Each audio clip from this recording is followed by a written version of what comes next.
ಕೊಟ್ಟನ ಇಲ್ಲ.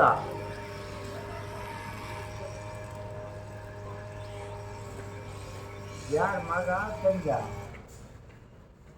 ಮತ್ತು ಆಯಮ್ಮಗೆ ಫೋನ್ ಕೊಟ್ಟರೆ ಮತ್ತೆ ಆಯಮ್ಮ ಎತ್ಕೊಂತ ಕೂಡ ಅವ್ರಿಗೆ ಇಲ್ಲ, ಅವ್ರಿಗೆ ಕೊಟ್ಟನ ಫೋನ್, ಅವ್ರಿಗೆ ಕೊಟ್ಟನವ ಅವ್ರ ಅಪ್ಪಗ ಸಾಯಂಕಾಲ. ಹಾಂ ಸರಿಲ್ಲ, ಮಾತಾಡೋ ನೀವೇ ಮಾತಾಡಿ ತೆಗಿಯಕ್ಕ ನಾನು ಸತ್ಯ ನಾನು ಪ್ರಯತ್ನ ಅಂತಾಡೋ.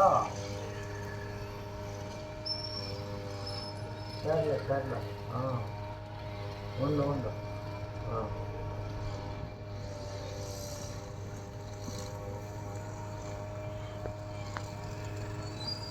ಒಳ್ಳೆ ಬಂತಪ್ಪ. ಒಂದು 4 ನಿಮಿಷ ವಿಚಾರಿಸ್ತೀರಮ್ಮ. ಅಲ್ಲೇ